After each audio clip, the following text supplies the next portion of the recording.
Chapter 5 Dulce Domum.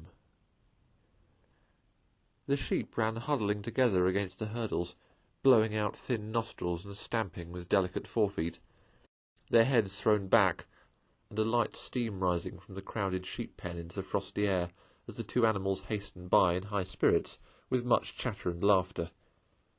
They were returning across country after a long day's outing with Otter, hunting and exploring on the wide uplands, where certain streams tributary to their own river had their first small beginnings. And the shades of the short day were closing in on them, and they still had some distance to go. Plodding at random across the plough, they had heard the sheep and had made for them, and now, leading from the sheep-pen, they found a beaten track that made walking a lighter business, and responded, moreover, to that small inquiring something which all animals carry inside them, saying unmistakably, "Yes, quite right, this leads home." "It looks as if we're coming to a village," said the mole, somewhat dubiously, slackening his pace, as the track, that had in time become a path and then developed into a lane, now handed them over to the charge of a well-metalled road. The animals did not hold with villages, and their own highways, thickly frequented as they were, took an independent course regardless of church, post-office, or public house. "Oh, never mind that," said the rat. "At this season of the year they're all safe indoors by this time, sitting round the fire, men, women, and children, dogs and cats and all. We shall slip right through all right, without any bother or unpleasantness, and we can have a look at them through their windows if you like, see what they're doing." The rapid nightfall of mid-December had quite beset the little village as they approached it on soft feet, over a first thin fall of powdery snow. Little was visible but squares of a dusky orange-red on either side of the street, where the firelight or lamplight of each cottage overflowed through the casements into the dark world without.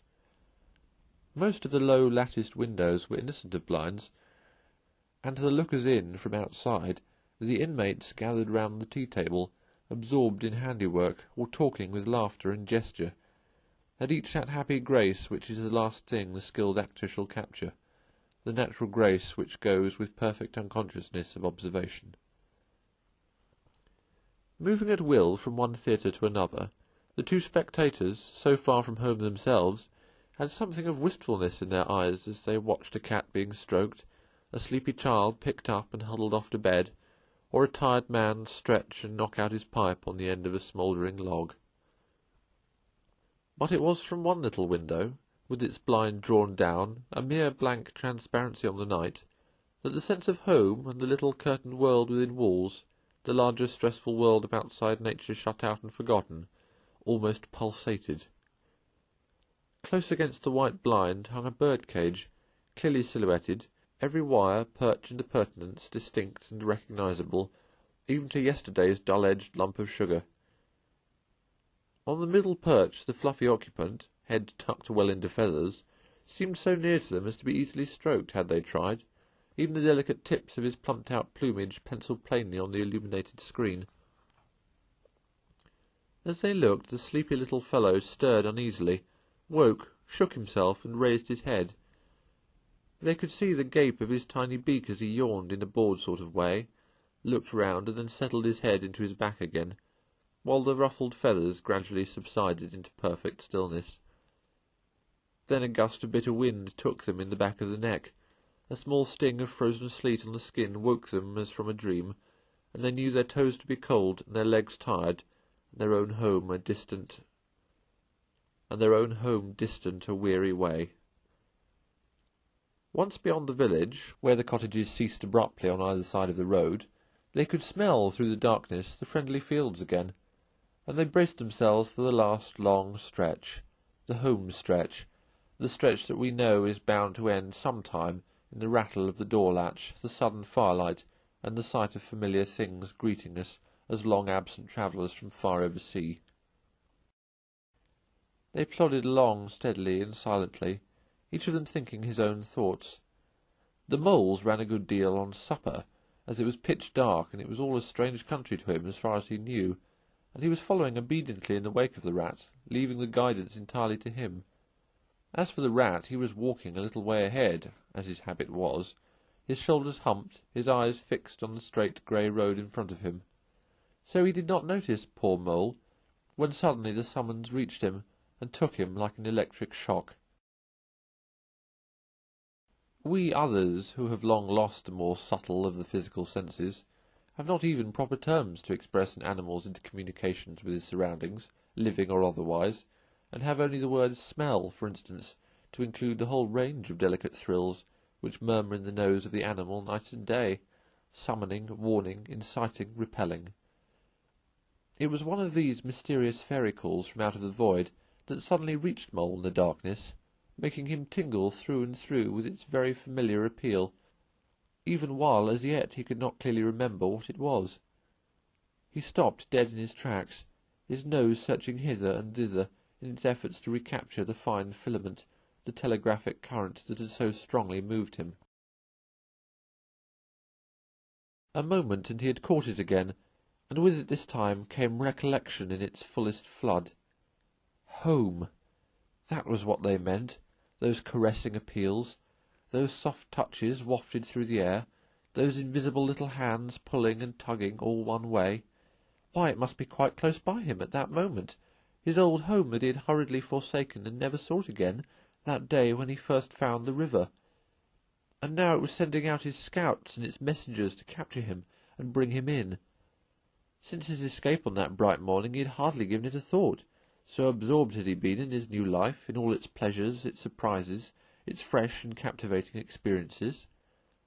Now, with a rush of old memories, how clearly it stood up before him in the darkness. Shabby indeed, and small and poorly furnished, and yet his, the home he had made for himself, the home he had been so happy to get back to after his day's work. And the home had been happy with him too, evidently, and was missing him, and wanted him back, and was telling him so through his nose, sorrowfully, reproachfully, but with no bitterness or anger, only with plaintive reminder that it was still there, and wanted him. The call was clear, the summons was plain. He must obey it instantly and go. "Ratty!" he called, full of joyful excitement. "Hold on! Come back! I want you! Quick!" "Oh, come on, Mole, do," replied the rat cheerfully, still plodding along. "Please stop, Ratty," pleaded the poor Mole in anguish of heart. "You don't understand. It's my home, my old home. I've just come across the smell of it, and it's close by here, really quite close, and I must go to it. I must! Oh, come back, Ratty! Please, please come back!" The rat was, by this time, very far ahead. Too far to hear clearly what the Mole was calling, too far to catch the sharp note of painful appeal in his voice, and he was much taken up with the weather, for he too could smell something suspiciously like approaching snow. "Mole, we mustn't stop now, really," he called back.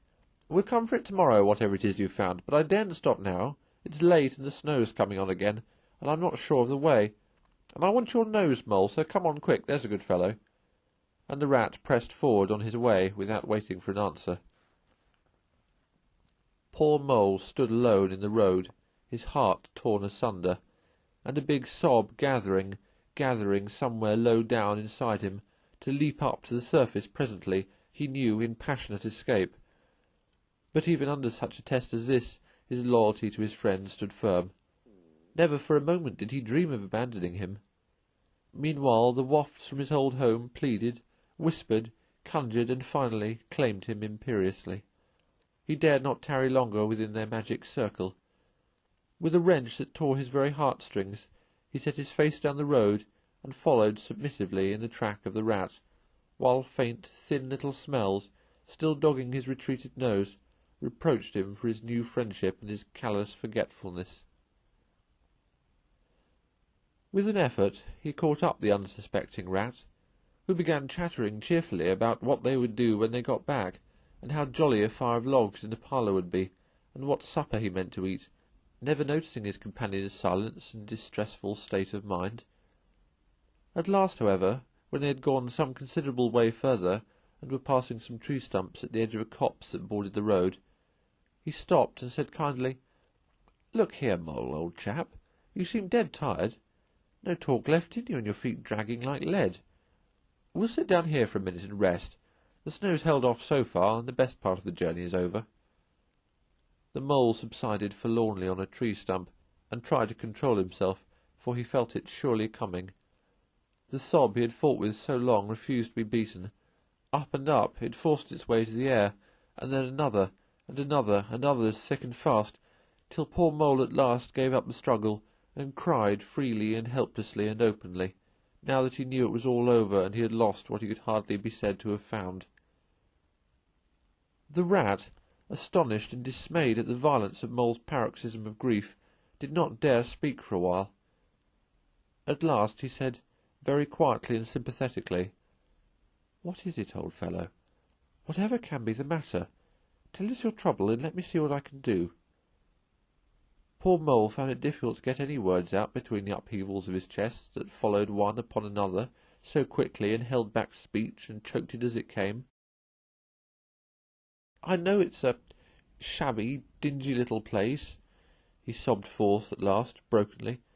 "Not like your cosy quarters, or Toad's beautiful hall, or Badger's great house. But it was my own little home, and I was fond of it. And I went away and forgot all about it. And then I smelt it suddenly, on the road when I called you and you wouldn't listen, Rat. And everything came back to me with a rush, and I wanted it. Oh dear, and when you wouldn't turn back, Ratty, and I had to leave it, though I was smelling it all the time, I thought my heart would break. We might have just gone and had one look at it, Ratty. Only one look, it was close by, but you wouldn't turn back, Ratty, you wouldn't turn back. Oh dear. Recollection brought fresh waves of sorrow, and sobs again took full charge of him, preventing further speech. The rat stared straight in front of him, saying nothing, only patting Mole gently on the shoulder. After a time he muttered gloomily, "I see it all now. What a pig I've been. A pig, that's me. Just a pig, a plain pig." He waited till Mole's sobs became gradually less stormy and more rhythmical. He waited till at last sniffs were frequent and sobs only intermittent. Then he rose from his seat, and, remarking carelessly, "Well now, we'd really better be getting on, old chap," set off up the road again, over the toilsome way they had come. "Wherever are you going to, Ratty?" cried the tearful Mole, looking up in alarm. "We're going to find that home of yours, old fellow," replied the rat pleasantly. "So you'd better come along, for it will take some finding. We shall want your nose." "Oh, come back, Ratty, do!" cried the Mole, getting up and hurrying after him. "It's no good, I tell you. It's too late and too dark, and the place is too far off, and the snow's coming. And I never meant to let you know I was feeling that way about it. It was all just an accident and a mistake. And think of Riverbank and your supper." "Hang Riverbank, and supper too," said the rat heartily. "I tell you, I'm going to find this place now if I stay out all night. So cheer up, old chap, and take my arm, and we'll very soon be back there again." Still snuffling, pleading, and reluctant, Mole suffered himself to be dragged back along the road by his imperious companion, who by a flow of cheerful talk and anecdote endeavoured to beguile his spirits back and make the weary way seem shorter. When at last it seemed to the rat that they must be nearing the part of the road where the Mole had been held up, he said, "Now, no more talking. Business. Use your nose and give your mind to it." They moved on in silence for some little way, when suddenly the rat was conscious, through his arm that was linked in Mole's, of a faint sort of electric thrill that was passing down that animal's body. Instantly he disengaged himself, fell back a pace, and waited, all attention. The signals were coming through. Mole stood a moment rigid, while his uplifted nose quivered slightly, felt the air. Then a short, quick run forward, a fault, a check, a try-back, then a slow, steady, and confident advance. The rat, much excited, kept close to his heels as the Mole, with something of the air of a sleep-walker, crossed a dry ditch, scrambled through a hedge, and nosed his way over a field open and trackless and bare in the faint starlight. Suddenly, without giving warning, he dived, but the rat was on the alert and promptly followed him down the tunnel to which his unerring nose had faithfully led him. It was close and airless, and the earthy smell was strong, and it seemed a long time to Rat ere the passage ended, and he could stand erect and stretch and shake himself. The Mole struck a match, and by its light the Rat saw that they were standing in an open space, neatly swept and sanded underfoot, and directly facing them was Mole's little front door, with Mole End painted in Gothic lettering over the bell-pull at the side. Mole reached down a lantern from a nail on the wall and lit it, and the Rat, looking round him, saw that they were in a sort of forecourt. A garden seat stood on one side of the door, and on the other a roller, for the Mole, who was a tidy animal when at home, could not stand having his ground kicked up by other animals into little runs that ended in earth heaps. On the walls hung wire baskets with ferns in them, alternating with brackets carrying plaster statuary, Garibaldi and Infant Samuel and Queen Victoria and other heroes of modern Italy. Down one side of the forecourt ran a skittle alley with benches along it and little wooden tables marked with rings that hinted at beer mugs. In the middle was a small round pond containing goldfish and surrounded by a cockle-shell border. Out of the centre of the pond rose a fanciful erection, clothed in more cockle-shells and topped by a large silvered glass ball that reflected everything all wrong and had a very pleasing effect. Mole's face beamed at the sight of all these objects so dear to him, and he hurried Rat through the door, lit a lamp in the hall, and took one glance round his old home. He saw the dust lying thick on everything, saw the cheerless, deserted look of the long-neglected house, and its narrow, meagre dimensions, its worn and shabby contents, and collapsed again on a hall chair, his nose in his paws. "Oh, Ratty!" he cried dismally. "Why ever did I do it? Why did I bring you to this poor cold little place on a night like this, when you might have been back at Riverbank by this time, toasting your toes before a blazing fire, with all your own nice things about you?" The Rat paid no heed to his doleful self-reproaches. He was running here and there, opening doors, inspecting rooms and cupboards, and lighting lamps and candles, and sticking them up everywhere. "What a capital little house this is," he called out cheerily. "So compact, so well planned. Everything here and everything in its place. We'll make a jolly night of it. Now, the first thing we want is a good fire. I'll see to that. I always know where to find things. So this is the parlour. Splendid. Your own idea, these little sleeping bunks in the wall. Capital. Now I'll fetch the wood and the coals, and you get a duster, Mole. You'll find one in the drawer of the kitchen table. And try to smarten things up a bit. Bustle about, old chap." Encouraged by his inspiriting companion, the Mole roused himself, and dusted and polished with energy and heartiness, while the Rat, running to and fro with armfuls of fuel, soon had a cheerful blaze roaring up the chimney. He hailed the Mole to come and warm himself, but Mole promptly had another fit of the blues, dropping down on a couch in dark despair and burying his face in his duster.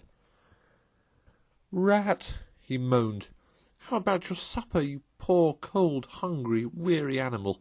I've nothing to give you. Nothing, not a crumb." "What a fellow you are for giving in," said the Rat reproachfully. "Why, only just now I saw a sardine opener on the kitchen dresser quite distinctly, and everybody knows that means there are sardines about somewhere in the neighbourhood. Rouse yourself, pull yourself together, and come with me and forage." They went and foraged accordingly, hunting through every cupboard and turning out every drawer. The result was not so very depressing after all, though of course it might have been better. A tin of sardines, a box of Captain's biscuits nearly full, and a German sausage encased in silver paper. "There's a banquet for you," observed the Rat as he arranged the table. "I know some animals would give their ears to be sitting down to supper with us tonight." "No bread," groaned the Mole dolorously. "No butter, no pâté de foie gras, no champagne," continued the Rat, grinning. "And that reminds me, what's that little door at the end of the passage?" "Your cellar, of course. Every luxury in this house. Just you wait a minute." He made for the cellar door, and presently reappeared somewhat dusty, with a bottle of beer in each paw and another under each arm. "Self-indulgent beggar you seem to be, Mole," he observed. "Deny yourself nothing. This is really the jolliest little place I ever was in. Now, wherever did you pick up those prints? Make the place look so home-like they do. No wonder you're so fond of it, Mole. Tell us all about it, and how you came to make it what it is." Then, while the Rat busied himself fetching plates and knives and forks, and mustard which he mixed in an egg-cup, the Mole, his bosom still heaving with the stress of his recent emotion, related, somewhat shyly at first, but with more freedom as he warmed to his subject, how this was planned, and how that was sought out, and how this was got through a windfall from an aunt, and that was a wonderful find in a bargain, and this other thing was bought out of laborious savings, and a certain amount of going without. His spirits finally quite restored, he must needs go and caress his possessions, and take a lamp and show off their points to his visitor, and expatiate on them, quite forgetful of the supper they both so much needed. Rat, who was desperately hungry but strove to conceal it, nodding seriously, examining with a puckered brow, and saying, "Wonderful," and "most remarkable," at intervals when the chance for an observation was given him. At last the rat succeeded in decoying him to the table, and had just got seriously to work with the sardine-opener, when sounds were heard from the forecourt without. Sounds like the scuffling of small feet in the gravel, and a confused murmur of tiny voices, while broken sentences reached them. "Now, all in a line. Hold the lantern up a bit, Tommy. Clear your throats first. No coughing after I say 1, 2, 3. Where's young Bill? Here, come on, do, we're all waiting." "What's up?" inquired the rat, pausing in his labours. "I think it must be the field mice," replied the mole, with a touch of pride in his manner. "They go round carol-singing regularly at this time of year. They're quite an institution in these parts, and they never pass me over. They come to Mole End last of all, and I used to give them hot drinks and supper too sometimes when I could afford it. It'll be like old times to hear them again." "Let's have a look at them," cried the rat, jumping up and running to the door. It was a pretty sight, and a seasonable one, that met their eyes when they flung the door open. In the forecourt, lit by the dim rays of a horn lantern, some 8 or 10 little field mice stood in a semicircle, red-worsted comforters around their throats, their forepaws thrust deep into their pockets and their feet jiggling for warmth. With bright beady eyes they glanced shyly at each other, sniggering a little, sniffing and applying coat-sleeves a good deal. As the door opened, one of the elder ones that carried the lantern was just saying, "Now then, 1, 2, 3, and forthwith their shrill little voices uprose on the air, singing one of the old-time carols that their forefathers composed in fields that were fallow and held by frost, or when snow-bound in chimney-corners, and handed down to be sung in the miry street to lamp-lit windows at Yule-time. Villagers all this frosty tide, let your doors swing open wide. Though wind may follow and snow beside, yet draw us in by your fire to bide. Joy shall be yours in the morning. Here we stand in the cold and the sleet, blowing fingers and stamping feet. Come from far away you to greet, you by the fire and we in the street, bidding you joy in the morning. For ere one half of the night was gone, sudden a star has led us on, raining bliss and benison, bliss tomorrow and more anon, joy for every morning. Goodman Joseph toiled through the snow, saw the star o'er a stable low. Mary, she might not further go, welcome thatch and litter below, joy was hers in the morning. And then they heard the angels tell, who were the first to cry Noel, animals all as it befell, in the stable where they did dwell, joy shall be theirs in the morning. The voices ceased. The singers, bashful but smiling, exchanged sidelong glances. The silence succeeded, but for a moment only. Then, from up above and far away, down the tunnel they had so lately travelled, was borne to their ears a faint musical hum, the sound of distant bells ringing, a joyful and clangorous peal. "Very well sung, boys," cried the rat heartily. "And now come along in, all of you, and warm yourselves by the fire, and have something hot." "Yes, come along, field mice," cried the mole eagerly. "This is quite like old times. Shut the door after you, pull up that settle to the fire. Now, you wait just a minute while we—" "Oh, Ratty!" he cried in despair, plumping down on a seat with tears impending. "Whatever are we doing? We've nothing to give them." "You leave all that to me," said the masterful rat. "Here, you with the lantern, come over this way, I want to talk to you. Now, tell me, are there any shops open at this hour of the night?" "Why, certainly, sir," replied the field mouse respectfully. "At this time of year our shops keep open to all sorts of hours." "Then look here," said the rat. "You go off at once, you and your lantern, and you get me—" Here much muttered conversation ensued, and the mole only heard bits of it, such as "fresh mind," and "no, a pound of that will do. See you get Buggins, for I won't have any other. No, only the best. If you can't get it there, try somewhere else. Yes, of course, homemade, no tin stuff. Well then, do the best you can. Finally there was a chink of coins passing from paw to paw. The field mouse was provided with an ample basket for his purchases, and off he hurried, he and his lantern. The rest of the field mice, perched in a row on the settle, their small legs swinging, gave themselves up to enjoyment of the fire, and toasted their chilblains till they tingled, while the mole, failing to draw them into easy conversation, plunged into family history, and made each of them recite the names of his numerous brothers, who were too young, it appeared, to be allowed to go out a carolling this year, but looked forward very shortly to winning the parental consent. The rat, meanwhile, was busy examining the label on one of the beer bottles. "I perceive this to be old Burton," he remarked approvingly. "Sensible mole. The very thing. Now we shall be able to mull some ale. Get the things ready, mole, while I draw the corks." It did not take long to prepare the brew, and thrust the tin heater well into the red heart of the fire, and soon every field mouse was sipping and coughing and choking, for a little mulled ale goes a long way, and wiping his eyes, and laughing, and forgetting he had ever been cold in all his life. "They act plays, too, these fellows," the mole explained to the rat. "Make them all up by themselves, and act them afterwards, and very well they do at it, too. They gave us a capital one last year, about a field mouse who was captured at sea by a Barbary corsair, and made to row in a galley, and when he escaped and got home again, his lady love had gone into a convent. Here, you were in it, I remember. Get up and recite a bit."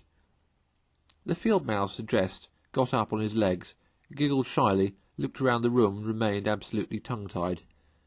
His comrades cheered him on, Mole coaxed and encouraged him, and the rat went so far as to take him by the shoulders and shake him, but nothing could overcome his stage fright.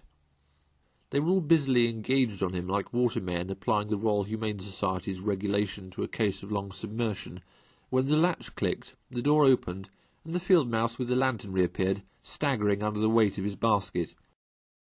There was no more talk of play-acting once the very real and solid contents of the basket had been tumbled out onto the table.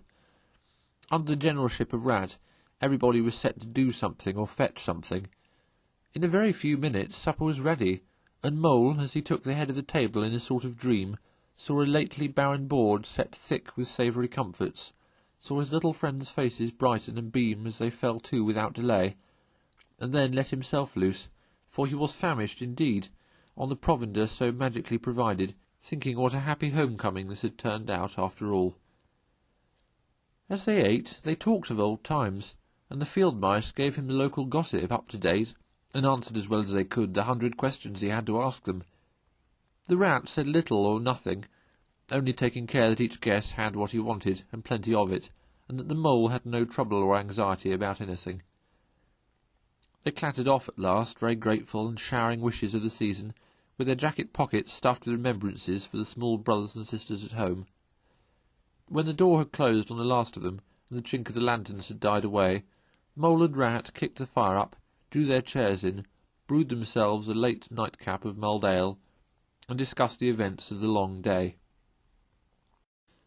At last the Rat, with a tremendous yawn, said, "Mole, old chap, I'm ready to drop. Sleepy is simply not the word. At your own bunk over on that side. Very well, then, I'll take this. What a ripping little house this is. Everything so handy." He clambered into his bunk and rolled himself well up in the blankets, and slumber gathered him forthwith, as a swathe of barley is folded into the arms of the reaping machine. The weary Mole also was glad to turn in without delay, and soon had his head on his pillow, in great joy and contentment. But ere he closed his eyes, he let them wander round his old room, mellow in the glow of the firelight that played or rested on familiar and friendly things which had been unconsciously a part of him, and how smilingly received him back without rancour. He was now in just the frame of mind that the tactful Rat had quietly worked to bring about in him. He saw clearly how plain and simple, how narrow even, it all was, but clearly, too, how much it all meant to him, and the special value of some such anchorage in one's existence. He did not want at all to abandon the new life and its splendid spaces, to turn his back on sun and air and all they offered him, and creep home and stay there. The upper world was all too strong. It called to him still, even down there, and he knew he must return to the larger stage. But it was good to think that he had this to come back to, this place which was all his own, these things which were so glad to see him again, and could always be counted upon for the same simple welcome.